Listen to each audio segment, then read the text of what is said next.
E a gente vai vendo aí, só antes de passar aqui a escalação do Inter, né? O João Gomes estava, né, suspenso na última partida, a gente iniciou até com o Vidal, que acabou cometendo o pênalti, né, do gol que resultou no gol de empate do Bragantino, mas realmente essa observação muito bacana. A gente tem um jogador da base, né, que vem sendo titular numa equipe do Flamengo muito estrelada. Outro detalhe também, ontem a gente estava até falando aqui na nossa live, né, é que o Flamengo, após a goleada contra o Bragantino, o Flamengo chegou a 124 gols na temporada, né?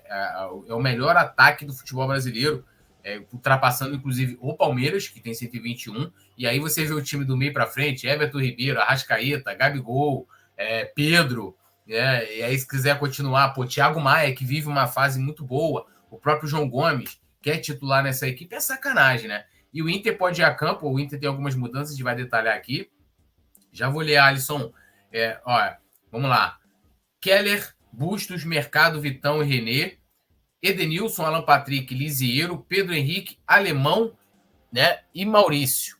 Né? Esse é o provável time do Internacional, tá? E assim, o time do Inter pode ter aí vamos dizer assim, uma alteração, né, algumas alterações do Mano, né, porque um meio-campo inédito, né? Ele nunca escalou o Lisiero e o Edenilson, né? Que podem entrar nesse time e atuarem juntos, né? O time tá cheio de desfalques aqui, até trazendo para vocês, ó.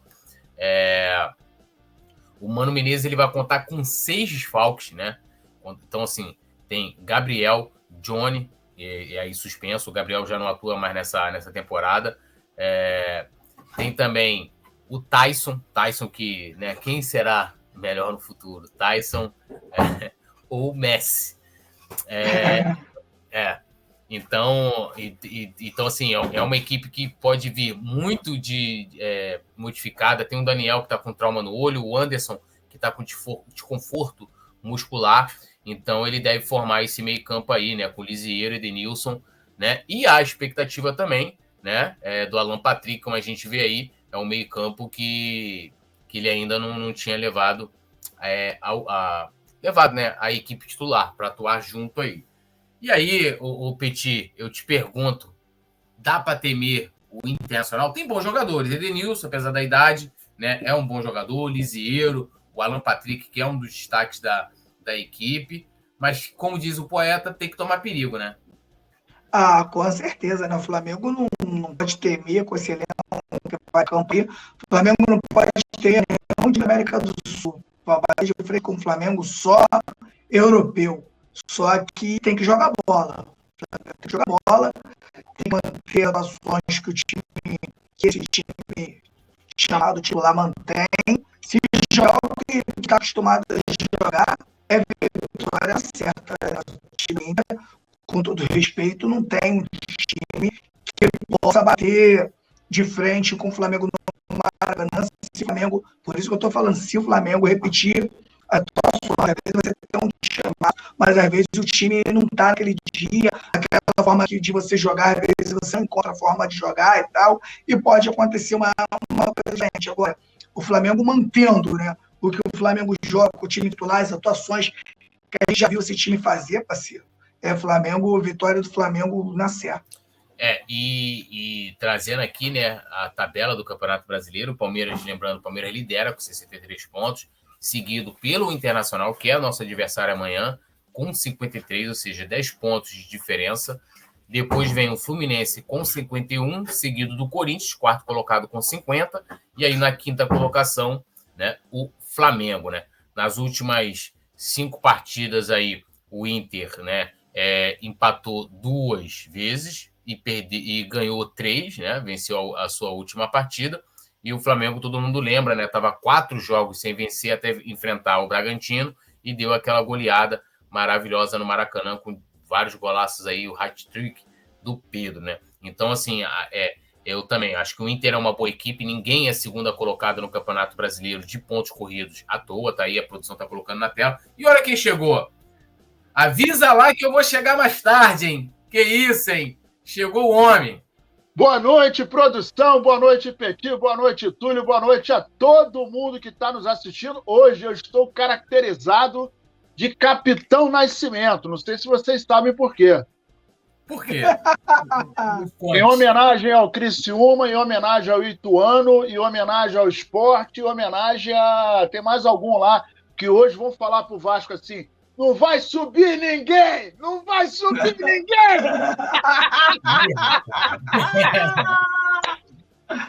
Vive um drama o nosso querido co-irmão Vasco, né? Vive um drama. Deve ser muito ruim torcer pro Vasco, cara. Puta que pariu. Mas aí, então, aproveitando que o Nasa tá aqui, produção, antes da gente voltar de novo na tabela, falar um pouco aqui da condição do Flamengo no campeonato, do Inter também, vamos voltar aí para a escalação aí, Nazário. A gente está aí com a equipe que pode entrar em campo nessa quarta-feira contra o Internacional. Santos, Rodinei, Felipe Luiz, Davi Luiz, Léo Pereira, Felipe Luiz, Thiago Maia, João Gomes, Everton Ribeiro, Arrascaeta, Pedro e Gabigol. É a equipe titular, né? Obrigação de vencer o Inter amanhã.